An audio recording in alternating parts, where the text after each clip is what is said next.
नमस्कार, जय हिंद, जय Bharat and welcome to Dev talks. This is Aadi Achint. Maldives के बारे में बात करें, आजकल जो जियोपॉलिटिक्स बाय द वे चल रही है, भारत के नेबरहुड में इतनी ज़बरदस्त है कि भई यहाँ से दूर जाने में भी काफ़ी टाइम ही लग जाता है। But in any case Maldives की बात करें, मॉलडीव्स की जो एक फॉरेन मिनिस्टर यहाँ पर आए हुए थे, ठीक है? और भारत और मॉलडीव्स के टेंशन्स आपको पता है पिछले साल एंड में शुरू हुए थे। पिछले साल मतलब 2023 एंड में शुरू हुए थे। जब मॉलडीव्स के इलेक्शन चल रहे थे और मुइज़्ज़ू ने आके इंडिया आउट कैंपेन चलाया था। और इंडिया आउट कैंपेन उसके प्रेडेसेसर अब्दुल्ला यामीन की तरफ से चलाया गया था और यहाँ पर आप देखिए उसने आगे लिया गया और उस इंडिया आउट कैंपेन में जीत के वो सीट पे बैठा। सीट पे बैठा और आप देखिए उसने ऐसे-ऐसे मिनिस्टर रखे अपने पास। जब भारत के प्रधानमंत्री मोदी साहब गए लक्षद्वीप, वहाँ पर वो मिनिस्टर्स ने गालियाँ-वालियाँ निकालनी शुरू कर दी और वहाँ से इग्नाइट हुआ भारत और मालदीव्स की टेंशन्स। सबको पता था कि मुइज़्ज़ू एक चाइनीज़ स्टूज है और चाइना से पैसे लेके आया हुआ है और चाइना के साथ काफ़ी हद तक इन्वॉल्व्ड था। हमको ये भी पता था उसकी कुछ रिलेशनशिप्स हैं जहाँ पर उनके रेडिकल ऑर्गनाइज़ेशन जो मालदीव्स के अंदर ऑपरेट करते हैं और जिनके कुछ पाकिस्तानी कनेक्शंस भी हैं, तो उनके साथ भी कुछ लोगों के वोट बैंक की तरह से उनके उसके रिलेशंस भी थे। तो काफ़ी हद तक एक एप्रीहेंशन बना भारत के अंदर कि यार ये मालदीव्स हाथ से निकल जाएगा और गड़बड़ हो जाएगी, उसके बाद भारत के लिए एक प्रॉब्लम है। उसी बीच हमने देखा कि भई एक और आईएनएस जटायु करके आपने बेस खोला लक्षद्वीप के अंदर, वहाँ पर आपने चीज़ों को डेवलप करा, काफ़ी हद तक अभी टूरिज़्म के लिए बात चल रही है, बहुत कुछ वहाँ पर काम हुआ। लेकिन मालदीव्स एक सस्टेनेबल कंट्री नहीं था क्योंकि आपकी टूरिज़्म पे वो बेसिकली रहता था, बाहर से भी टूरिज़्म आता था, लेकिन काफ़ी हद तक आपका टूरिज़्म था। एंड जब वो कटा तो ऑब्वियसली मालदीव्स की जिसकी वैसे भी हालत खराब थी, वो डब्बे में जाके गिरा। उसने इधर-उधर भीख माँगने की कोशिश करी लेकिन उसको कुछ हुआ नहीं, ठीक है? And that was a big problem. And that is something that we seen in this neighbourhood कि भाई यहाँ पर जो इकोनॉमिक क्राइसिस हैं काफी नेबरहुड कंट्रीज के अंदर काफी सिवियर है। तो मुइज़्ज़ू जैसा बंदा जब आया उसने जो एक स्टेबल रिलेशनशिप था जहां पर मालदीव्स की डेवलपमेंट होती थी सब कुछ होता था उसके अंदर एक अड़ंगा डालने की कोशिश करी। चाइनीज शिप्स आने शुरू हो गए, ये हुआ वो हुआ, बहुत काफी सारा ड्रामा हुआ और बीच में फिर ऐसा हुआ कि एक साइलेंट पीरियड आ गया जहां पर कोई भी बात नहीं होती थी, कुछ नहीं होता था। उस टाइम पे ऐसा दिखता था कि या तो भारत ने पूरी तरह से उसको अबैंडन कर रखा है या फिर कुछ पीछे से चल रहा है। और जब मोदी साहब की इनॉग्रेशन हुई, तब देखा कि मुइज़्ज़ू साहब तो एकदम कूदते-फूरते आए कि भैया आइए, मैं ज़रा आता हूँ, मैं मोदी साहब से मिलके आता हूँ, मैं ये, मैं वो, हमारे तो बड़े हिस्टोरिकल रिलेशंस हैं, ये वो। तो सब थोड़े हैरान हो गए यार ये क्या हुआ? उसके बाद मुइज़्ज़ू आया एक स्टेट विज़िट पे भारत में, भैया यहाँ पर काफ़ी सारी मीटिंग्स-वीटिंग्स हुई, ये हुआ, बहुत सारा काम हुआ, बहुत सारी एग्रीमेंट साइन गई, तो भैया सबने बोला चलो ठीक है यार, अकल आ गई होगी। 30 जनवरी 31 सॉरी 30 या 31 दिसंबर को वॉशिंगटन पोस्ट से एक रिपोर्ट आती है, जो गैरी शी एक नोटोरियस बंदा है।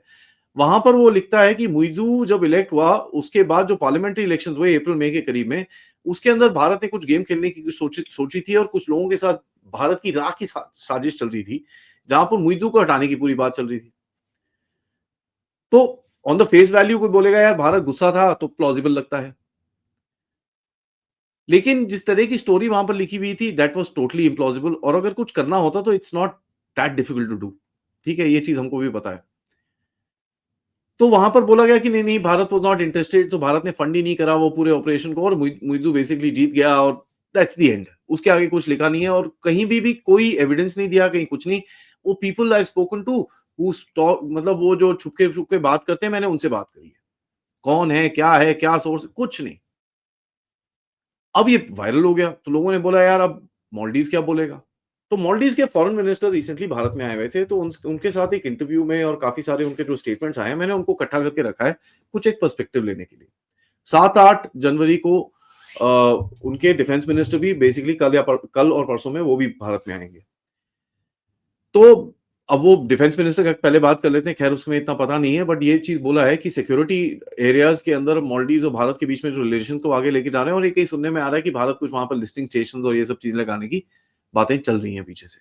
बट जब कुछ आएगा मैं आपके साथ अपडेट कर दूँगा। बट फॉरेन मिनिस्टर ने चीज़ें बोली कि साहब हमको भारत के साथ काम करना है ट्रेड इन नेशनल करेंसी में, ease of foreign currency policy की जो मालदीव्स की है, cost effectiveness, ease of trading and यहाँ पर तो उसने थैंक यू बोला भारत को कि जिस तरह से भारत उसके देश में सपोर्ट करता रहा है डेवलपमेंट प्रोजेक्ट्स को। एंड ये चीज़ बोला कि साहब जो जितने भी प्रोजेक्ट भारत के हैं, वहाँ पर मालदीव्स के लोगों के अंदर उसके लिए बहुत ज़्यादा सपोर्ट है and whatever projects India is doing people accept it with a lot of love and grace. अच्छा जी। उसके बाद ये बोला कि साहब भारतीय लोग जितने भी हैं, हम तो सबको बोलते हैं कि प्लीज़ मालदीव्स में आइए और भारत हमारा सबसे इम्पोर्टेंट प्लेयर है as far as this is concerned. तो मेरी उनकी तरफ से एक इन्विटेशन टाइप था कि सबको भैया व मालदीव्स में एक बारी विज़िट करना चाहिए। और उन्होंने ये भी बोला कि जो मुइज़ू हैं, उनकी तरफ से पूरा कमिटमेंट है कि भई रिलेशनशिप जो है 2 देशों के बीच में, उसको एकदम ज़बरदस्त होना चाहिए। एंड यहाँ पर ये भी बोला कि जो जिन्होंने बदतमीज़ी करी थी, उनको तो मुइज़ू ने निकाल दिया। As a matter of fact पहले तो सस्पेंशन करा था, उसके बाद पूरी तरह से गवर्नमेंट से ही साइड कर रखा है, व्हिच इज़ करेक्ट। एंड ये भी बोला कि साहब भारत की जो रिलेशनशिप है मालदीव्स के लिए हमेशा नंबर 1 पे रहेगी। भारत हमेशा हमारा नंबर 1 रिस्पॉन्डर रहा है। हम लोग भारत को अपने दिल पे लेके जाते हैं और भारत की सिक्योरिटी हमारी सिक्योरिटी है। अब भारत की सिक्योरिटी हमारी सिक्योरिटी सेम डायलॉग आया था श्रीलंका में से भी, जहाँ पर भी एक काफ़ी रिजर्वेशन हुई थी कि भैया यहाँ तो ये लेफ्टिस्ट आ गया, अब तो चाइना की गोदी में जाके बैठ जाएगा, ये हो जाएगा, वो हो जाएगा। और यहाँ पर ये बोला कि साहब भारत को इस रीजन के अंदर एक स्ट्रॉन्गर वॉइस बनना पड़ेगा क्योंकि भारत एक बड़ा देश है, भारत एक रीजनल पावर है और हम लोग सिक्योरिटी के हिसाब से भारत पे पूरी तरह से डिपेंडेंट हैं। और उन्होंने ये भी बोला कि साहब इंडिया आउट जो कैंपेन था वो प्रेसिडेंट यामीन की तरफ से था, हमारी तरफ से कुछ चीज़ें हुई और जिसके लिए जो भी था वो खत्म हो गया है और हमारी तरफ से कोई ऐसी बात नहीं है। हम तो इंडिया फर्स्ट की अभी बात कर रहे हैं। और जो भी भारत की स्टेप्स हैं इंडियन ओशन में सिक्योरिटी के लिए स्टेबिलिटी के लिए, उसके लिए हम भारत के साथ पूरी तरह से खड़े हैं। व्हाटएवर कोऑपरेशन इज़ रिक्वायर्ड हम करेंगे। एंड बोला कि साहब प्राइम मिनिस्टर मोदी को हम एक रिक्वेस्ट करने आए हैं कि साहब कहीं प्लीज़ मोदी साहब आप मालदीव में आइए, हमारे देश में एक बारी विज़िट करिए, ताकि आपके साथ हम और चीज़ों को आके लेके जाएँ। और भारत की जो सिक्योरिटी है वो मालदीव्स की सिक्योरिटी है, तो अगर कोई भारत को सिक्योरिटी थ्रेट आता है, वो उतना ही मालदीव्स को सिक्योरिटी थ्रेट भी है। वॉशिंगटन पोस्ट के आर्टिकल पे उनका कहना है कि भैया ये जो पूरी स्टोरी है ये पूरी फेक है। There is no truth to it, unfounded है, एकदम बकवास है, हम लोग बिल्कुल भी विश्वास नहीं करते। तो देखिए कहीं न कहीं आपको दिखता है कि जिस तरह के हार्ड स्टेटमेंट्स इनकी तरफ से पहले आते थे और काफ़ी हद तक एक बड़ा you know antagonistic type relationship थी दोनों देशों के बीच में, वो पूरी तरह से एकदम गायब हो रखी है। और यही चीज़ हमने श्रीलंका में भी देखी कि पूरी तरह से flip they realised what Bharat was doing, they came back and आपने पेशेंटली इनको हैंडल करा है। कई लोग बोलेंगे यार ये चीज़ हम बांग्लादेश में भी कर सकते हैं भाई, पेशेंटली हैंडल करो, थोड़े टाइम में अकल आ जाएगी, वापस आ जाएँगे। Well you know what, Bangladesh के अंदर कुछ ऐसी फोर्सेस हैं जो उसको कभी ऐसे वापस आने नहीं देंगी। फॉर एग्जांपल द जमात, जिसके अंदर पाकिस्तानी आईएसआई का काफ़ी इन्फ्लुएंस है। तो बांग्लादेश का सॉल्यूशन हाँ, थोड़ा-सा कंसिस्टेंसी बट एक थोड़ा-सा डंडा साथ में रखना पड़ेगा आपको। यहाँ पर देखिए कि साहब इन्होंने ये भी बोला कि भई चाइना तो है ही है, हमारा पार्टनर है, लेकिन सारे देशों के साथ हम काम करेंगे, लेकिन भारत के साथ जो रिलेशन है, वो सबसे आगे रहेगी। And this is very, very interesting जब आप इस तरह के स्टेटमेंट सुनते हैं from a country that was abusing India just about 1 year ago. And यहाँ पर जयशंकर साहब का भी एक स्टेटमेंट आया था कि साहब मालदीव्स का जो पूरा गेम है और मालदीव जिस तरह से जिस जगह पे बैठा है, भारत की नेबरहुड फोर्स पॉलिसी और सागर का एक प्राइम एग्जांपल है। किस चीज़ का प्राइम एग्जांपल है इसके बारे में उन्होंने बताया नहीं, बट आप सबको अभी समझ में आ रहा होगा कि क्या गेम हुई है पीछे से। Whatever has happened, it has happened in the interest of Bharat. किस तरह से आपने करा है, क्या करा है, ऑब्वियसली किसी को पूरी स्टोरी नहीं बताएँगे।